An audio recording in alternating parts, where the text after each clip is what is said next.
Cordial saludo, compañero y profesor. En este video voy a hablarles sobre mi mapa de seguridad del sistema de información correspondiente a una plataforma de pagos digitales. El objetivo de este trabajo es analizar los principales elementos de seguridad que permiten proteger la información de los usuarios y garantizar que las transacciones electrónicas sean seguras y siempre estén disponibles. El primer criterio sería la información general. Seleccioné seleccioné este trabajo, una empresa llamada Pago Seguros S.A., que es del sector tecnológico financiero o FinTech. El sistema es una plataforma de pagos digitales utilizada para realizar pagos y transferencias electrónicas de manera rápida y segura. Tenemos como los principales usuarios de mi sistema son los clientes que realizan los pagos, los comerciantes afiliados que reciben esos pagos, los administradores del sistema, las personas de soporte técnico y las entidades bancarias que participan en el proceso de transacción. Como información crítica tenemos los datos personales de los clientes, credenciales de acceso, tenemos información bancaria y tarjetas protegidas mediante tokenización, tenemos el historial de transacciones y registro de auditorías. Esta información debe protegerse para evitar pérdidas económicas y fraudes y accesos no autorizados. Otro de los factores principales es los principios de seguridad. Esos principios en este sistema se aplican en 5 partes fundamentales de la seguridad. Bueno, el primero es la confidencialidad, que protege la información para que solo tenga acceso la persona autorizada. Para ello se utilizan mecanismos como el cifrado de datos y conexiones seguras mediante protocolos TLS. Tenemos la integridad, que evita modificaciones no autorizadas de los datos y transacciones. Esto se logra mediante firmas digitales y validaciones de registros y auditorías. El tercer principio es la disponibilidad. Plataforma disponible 24/7 para los usuarios, para que ellos utilicen los servicios, para que ellos que utilizan los servicios redundantes, copias de seguridad y monitoreo permanente. El cuarto principio es la autenticación, validación de identidad del usuario antes de permitir el acceso. Utilizamos usuarios y contraseñas, autentificación multifactor y en algunos casos se utiliza la biometría. Y finalmente la autorización, que es el control de permisos y accesos según roles y funciones.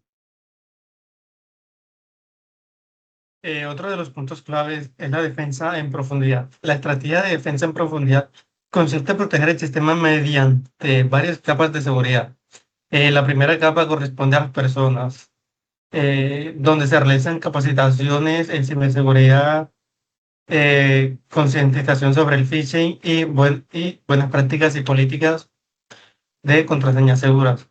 La segunda capa son las aplicaciones, donde aumenta el multifactor, la validación de datos, la actualización de seguridad y protecciones contra ataques de SQL Injection y XSS. La tercera capa es el cifrado de información mediante la tokenización de tarjetas, copias de seguridad y controles de acceso. Y finalmente tenemos la infraestructura incorporativa de firewalls y sistemas IDS en el IPC. De redes privadas, virtuales, tenemos el antivirus y monitoreo continuo para la detección de amenazas. También tenemos otro punto clave que son las buenas prácticas. Entre las principales buenas prácticas propuestas se encuentran la implementación de autentificación multifactor, que es usar contraseñas robustas y cambiarlas periódicamente. Tenemos mantener actualización del software y de los sistemas. Tenemos no compartir credenciales de acceso. Otra sería realizar copias de seguridad frecuentes y verificadas. Y por último, tenemos el monitoreo continuo de transacciones de tiempo real para la detección de fraude. Estas acciones pueden ayudar a reducir significativamente los riesgos. Bueno, otro de los puntos claves serán los procedimientos. Los procedimientos recomendados son 3. El primer procedimiento corresponde al inicio de sesión segura. donde el sistema valida la identidad del usuario antes de permitir el acceso. Tendremos validación de usuario, solicitud MFA y permiso de acceso. El segundo procesamiento es el de pagos, que consiste en verificar la identidad del cliente, comprobar si tiene los fondos suficientes y autorizar la transacción. Y por último, registrar todo el movimiento. Y por último, tendremos la respuesta ante incidentes de seguridad, donde primero se detecta el problema, luego se contiene la amenaza y posteriormente se recupera el servicio. Y finalmente se documenta todo el incidente para evitar que vuelva a ocurrir. Tendremos detección de incidente, contención de amenaza, recuperación de seguridad y documentación de incidente. Otro de los puntos claves son las políticas de seguridad. Las políticas propuestas son tres. Primero, la política de contraseñas, que exige claves seguras como mínimo de 12 caracteres combinado entre mayúscula, número y símbolo. Tendríamos otra política que sería la política de control de acceso, mediante la cual cada usuario únicamente dispone de los permisos necesarios para desempeñar su función. Y por último tenemos la política de respaldo, que restablece la relación de copias de seguridad diarias, almacenadas de forma separada y verificadas periódicamente.